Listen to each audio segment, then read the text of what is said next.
السلام علیکم ورحمۃ اللہ وبرکاتہ۔ کل بات ہوئی تھی اللہ تعالیٰ نے انبیاء کے کہانیوں اور قصص کو قرآن میں بار بار دہرایا ہے، یہ ذہن بنانے کے لیے کہ اب یہ ذمہ داری اس امت پر ہے کہ اس سے پہلے تھا ثم ارسلنا رسلنا تترا، ہم نے اوپر نیچے انبیاء بھیجے، لکل قوم ہاد لکل امت رسول وَإِن مِّنْ أُمَّةٍ إِلَّا خَلَا فِيهَا نَذِيرٌ۔ یہ آیات بتلاتی ہیں کہ ہر قوم کے پاس اللہ نے نبی بھیجے۔ جب ہمارے نبی کا باری آئی تو اللہ تعالیٰ نے فرمایا وَمَا أَرْسَلْنَاكَ إِلَّا كَافَّةً لِلنَّاسِ بَشِيرًا وَنَذِيرًا، آپ کو ہم نے پوری دنیا کے انسانوں کے لیے بشیر اور نذیر بنا کر بھیجا ہے۔ یہ ذمہ داری اور یہ اتنا بڑا اعزاز کسی نبی کو نہیں ملا، صرف جناب رسول اللہ صلی اللہ علیہ وسلم کو یہ سب کچھ عطا کیا گیا۔ سورہ یوسف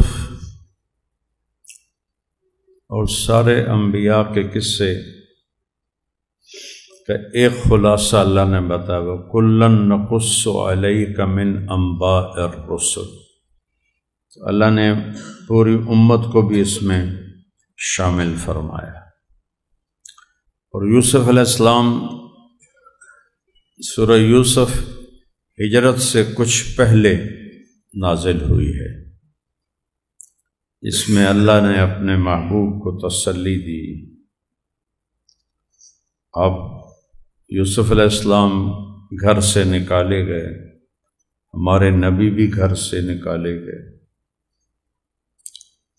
یوسف تو بچے تھے علیہ السلام، آپ تو اس وقت 53 سال کی عمر تھی، پھر بھی آپ نے جب جبل ثور سے مکہ کو دیکھا نکلتے ہوئے، یکم ربیع الاول نبوت کا 14واں سال تھا، تو تھوڑی تھوڑی ٹمٹماتی لو نظر آ رہی ہوگی چراغوں کی، تو آپ نے فرمایا یا مکہ تو ما اطیبک من بلد و احبک الی، اے مکہ تو مجھے کتنا محبوب ہے اور تو کتنا پیارا ہے، لولا ان قومی اخرجونی منک لما سکنت غیرک، میری قوم مجھے نہ نکالتی تو میں تمہیں چھوڑ کے کبھی نہ جاتا۔ یوسف علیہ السلام کی کہانی میں آپ کے لیے تسلی ہے کہ یوسف بھی گھر سے نکالے گئے، پھر وہ قید بھی ہوئے، آپ بھی قید ہوئے، شیب ابی طالب قید تھی بڑی خوفناک کہ قریش نے بائیکاٹ کر دیا بنو ہاشم کا کہ کوئی خرید فروخت ان کے ساتھ نہیں ہوگی، کوئی لین دین ان کے ساتھ نہیں ہوگا، کوئی ان کے ساتھ رشتے ناطے قائم نہیں کرے گا۔ تو حضرت ابو طالب اپنے سارے خاندان کو لے کر وہ اس گھاٹی میں چلے گئے۔ اب تو وہ رہی نہیں، پہاڑیوں نے ہٹا دیے۔ وہ شروع میں حج سے جا رہا ہوں اللہ کے فضل سے، اس وقت وہ دیکھی تھی۔ سعد بن ابی وقاص بنو ہاشم سے نہیں تھے، لیکن وہ اپنے جذبے میں آپ کے ساتھ اس گھاٹی میں 3 برس قیام فرمایا۔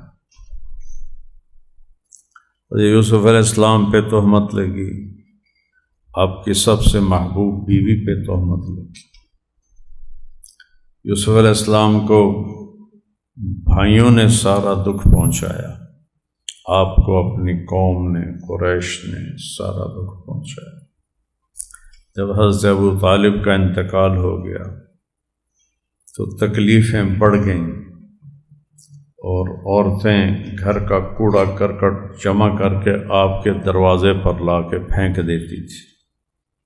کمال کی بات، ایسے محبوب نبی کے لیے اشد الناس بلاء الانبیاء، اتنی بڑی آزمائش کا فرمایا میں اتنا ڈرایا گیا ہوں جتنا کوئی بھی نہیں ڈرایا گیا، اتنا ستایا گیا ہوں جتنا کوئی بھی نہیں ستایا گیا۔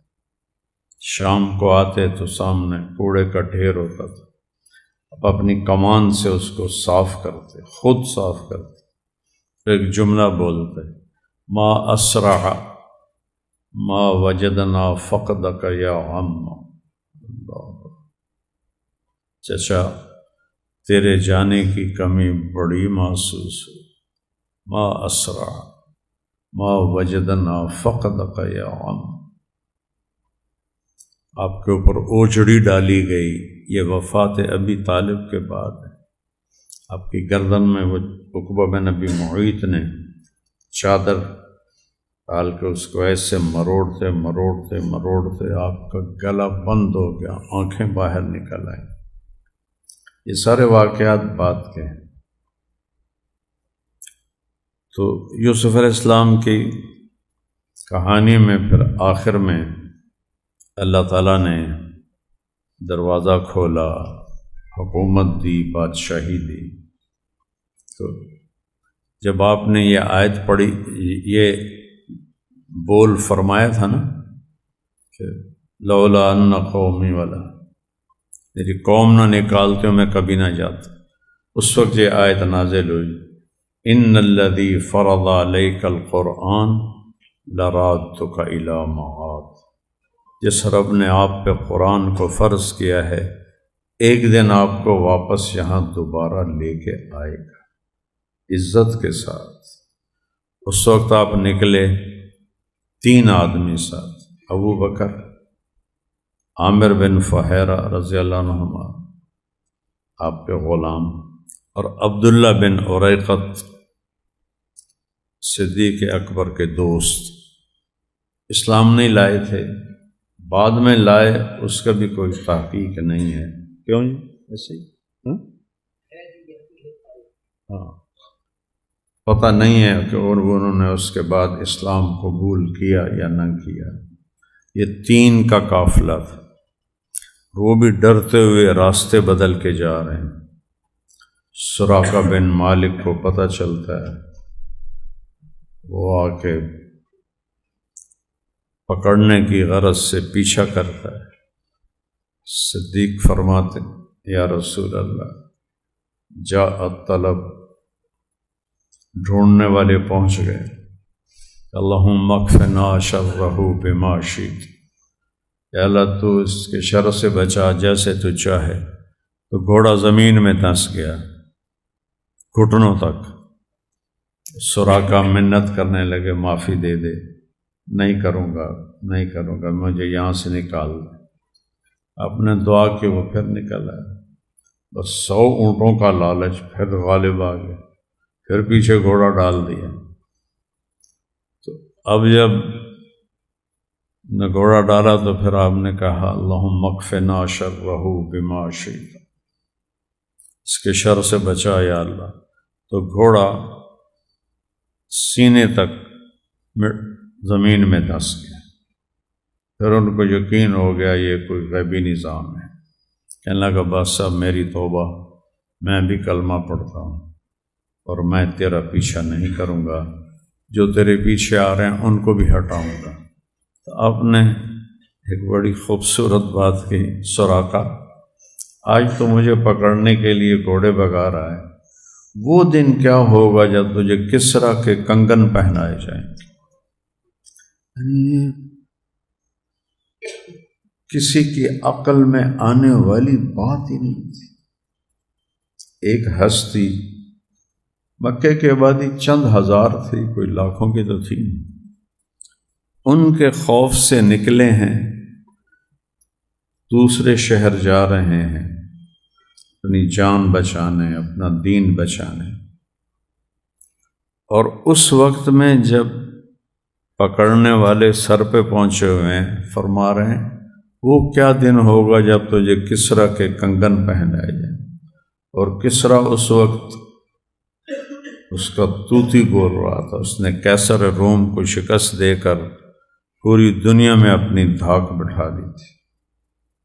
اس کا جو تخت تھا 110 ہاتھ چوڑا تھا اور 140 ہاتھ لمبا تھا، 50 من سونا لگا ہوا تھا، گنبد بنے ہوئے تھے، تو 1314 من چاندی اس پہ لگی ہوئی تھی، اور 1,40,000 چاندی کے کیل اس میں ٹھوکے ہوئے تھے، اور اس کا جو تاج تھا 2.5 من وزنی تھا۔ جب وہ تخت پہ بیٹھتا تھا سامنے پردہ کر دیتے تھے، وہ تاج ایک تار سے لٹکا تھا، چھت کے میں وہ تار اٹکا ہوا تھا، تو اس پر انہوں نے کوئی ایسا پینٹ کیا تھا کہ وہ دور سے نظر نہیں آتا تھا، تو اس میں سر دے کے بیٹھتا تھا، جب وہ پردہ ہٹاتے تو دیکھتے کہ کسریٰ نے 2.5 من وزنی تاج پہنا ہوا ہے، تو وہ اسے خدا سمجھ کے سجدے میں گر جاتے تھے۔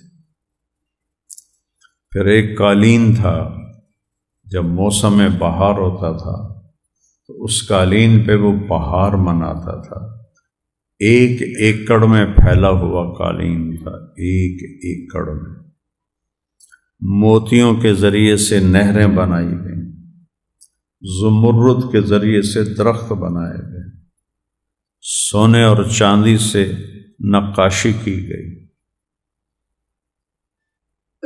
جب حضرت عمر کے زمانے میں وہ مال غنیمت میں آیا تو پوچھا کیا کریں اس کا؟ سب نے کہا بڑی یادگار چیز ہے، سنبھال کر رکھیں۔ حضرت علی خاموش رہے، کہا علی تو کیا کہتا ہے؟ کہ یہ نافرمانی کی یادگار ہے، اس کو ٹکڑے ٹکڑے کر کے تقسیم کر دو۔ تو ایک ایک بالشت کر کے اس کو کاٹا گیا، تو 1 بالشت 1,00,000 درم میں فروخت ہوئی، گٹ 1,00,000 درم، جن لوگوں نے شوق سے خرید۔ اب یہ کسریٰ کا بیک گراؤنڈ ہے، اور یہ میرے نبی کی ظاہری حالت ہے کہ آپ مکے والوں سے راستے بدل کے جا رہے ہیں، جان بچاتے ہوئے جا رہے ہیں، اور اس وقت فرما رہے ہیں کسریٰ کے کنگن تجھے پہنائے جائیں گے۔ سبحان۔ اور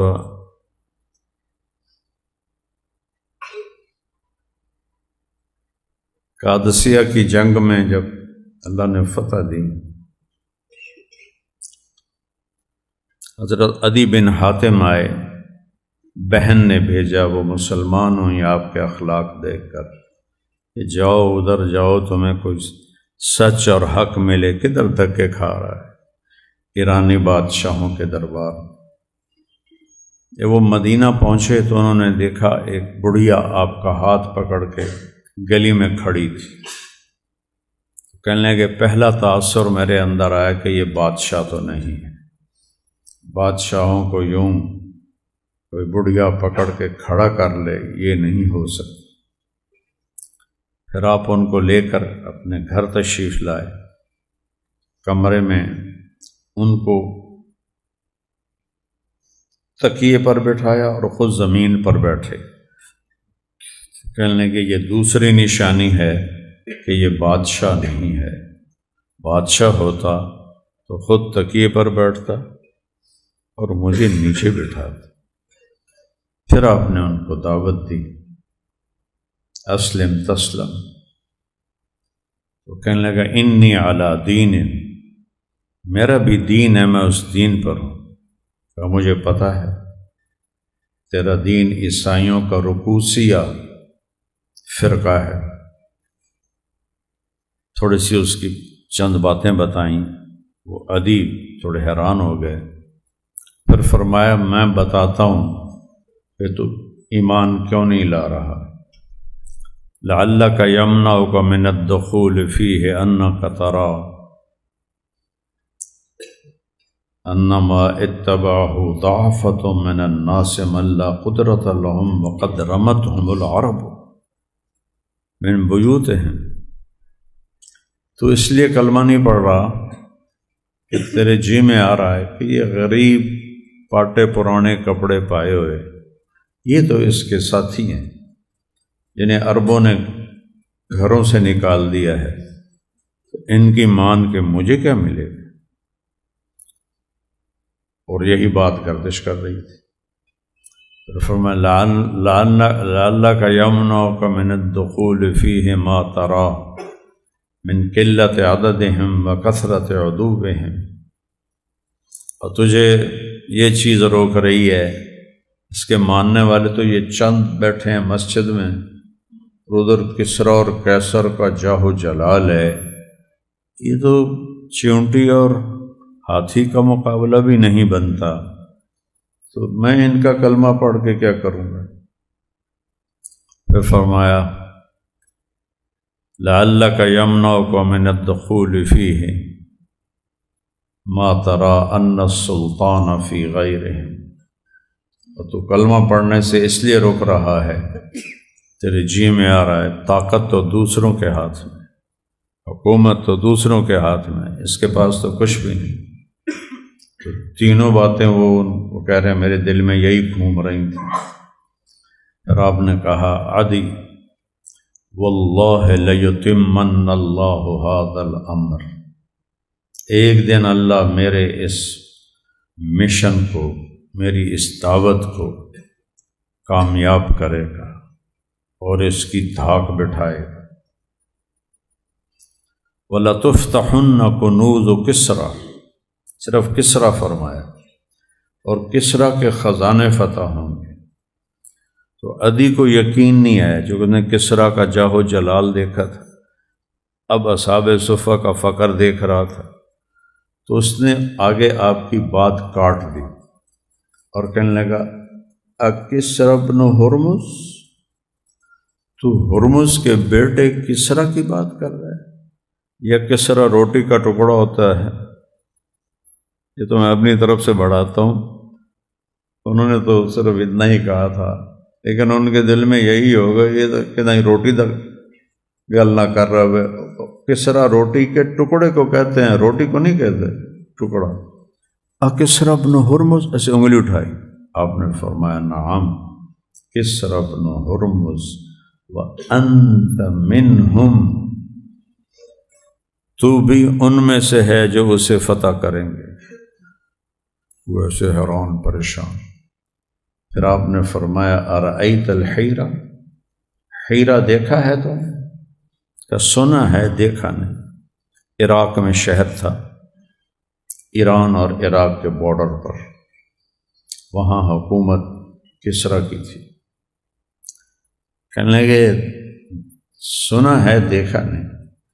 کہ وَلَتَخْرُجَنَّ الظَّعِینَةُ مِنْ حِیرَةَ إِلَى بَیْتِ اللَّهِ بِحُلِیِّهَا مَعَ حُلِیِّهَا وَحُلَلِهَا تَطُوفُ بِبَیْتِ اللَّهِ وَلَا تَخَافُ عَلَى نَفْسِهَا إِلَّا اللَّهُ۔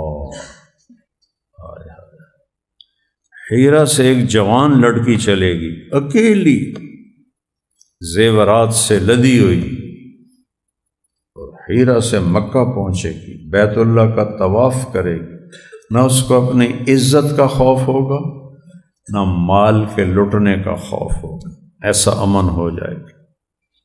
تو عدی فرماتے ہیں قلت فی نفسی، تو میں نے اپنے دل میں کہا این دعار بنی طی الذین سعروا البلاد، تو میرے قبیلے کے ڈاکوؤں سے کیسے بچے گی جنہوں نے پورے عرب میں آگ لگا دی ہوئی ہے، دل میں کہا۔ اور پھر ان ڈاکوؤں کے سب سے بڑے جو ڈاکو تھے وہ تھے رافع بن عمیرہ الطائی۔ یہ ڈاکو کہاں پہنچے، کس جگہ پہنچے؟ یرموک میں ملک شام کی فوجیں اکٹھی ہو گئی۔ خالد بن ولید رضی اللہ عنہ عراق میں لڑ رہے تھے۔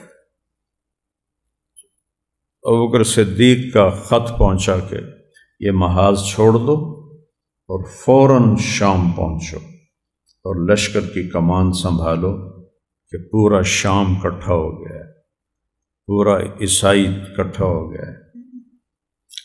تو انہوں نے کوئی 10,000 کے قریب کا لشکر الگ کیا۔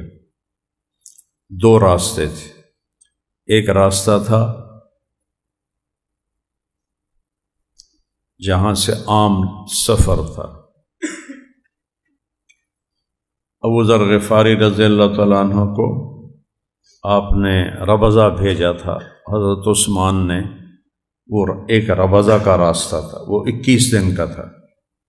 ایک صحرا کا راستہ تھا، وہ 7 دن کا تھا، لیکن اس میں موت تھی، نہ پانی، نہ سایہ، نہ کھانا۔ تو خالد بن ولید نے فرمایا میں صحرا پار کروں گا۔ تو سب نے زبردست رد کیا، یہ کیا کہہ رہے ہو، مروانا چاہتے ہو لشکر کو بھوکے پیاسے؟ اب سنو، کہا لن یضیع جیش وفیہ رافع بن عمیرہ الطائی۔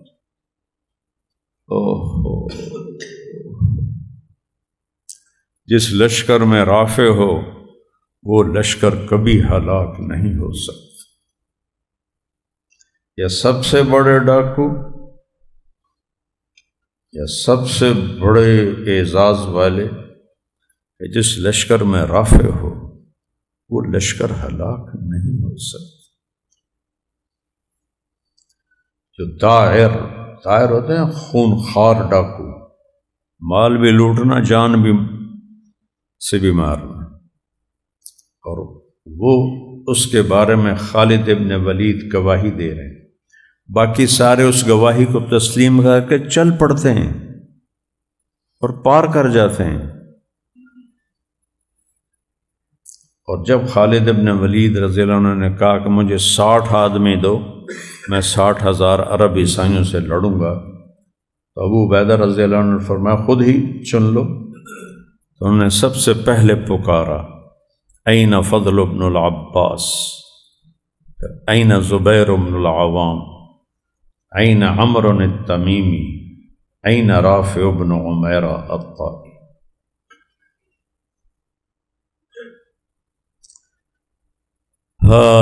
چمن کے تخت پر جس دم شہ گل کا تجمل تھا، چمن کے تخت پر جس دم شہ گل کا تجمل تھا، ہزاروں بلبلیں تھی باغ میں، ایک شور تھا گل تھا۔ کھلی جب آنکھ نرگس کی، نہ تھا جز خار کچھ باقی۔ کھلی جب آنکھ نرگس کی، نہ تھا کچھ خار کچھ باقی۔ بتاتا باغباں رو رو، یہاں غنچہ یہاں گل تھا، یہاں غنچہ یہاں گل تھا۔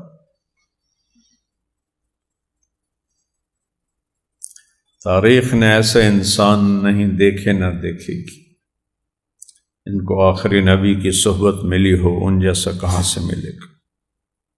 خطا سے پاک نہیں تھے، خطائیں ہوئیں، اور یہ بھی اعزاز ہے کہ اللہ نے زندگی میں کہہ دیا کلن وعد اللہ الحسنی، جو کر لیا کر لو، میں نے جنت دے دی ہے۔ لعل اللہ اطلع علی اہل بدر فقال لهم افعلوا ما شئتم فانی قد غفرت لکم۔ بدر والوں کو اللہ نے کہہ دیا ہے جو مرضی کرو میں نے معاف کر دیا۔ تو جو بڑا ڈاکو تھا وہ 60 آدمی میں چوتھے نمبر پہ بلایا، جب 6 کی ٹولیاں بن گئیں، صف ٹوٹ گئی، تو رافع بن عمیرہ خالد بن ولید کی ٹولی میں تھے۔ خالد بن ولید، فضل بن عباس، زبیر بن عوام، عبد الرحمن بن ابی بکر، رافع بن عمیرہ الطائی، عبداللہ بن عمر، 6 کی ٹولی، اس میں رافع بھی تھا۔ ہر بار کی طرح اس رمضان المبارک میں بھی مولانا طارق جمیل صاحب کی زبانی پروگرام ملاحظہ کیجیے۔ رمضان المبارک کی ہر رات تراویح کے بعد صرف طارق جمیل آفیشل پر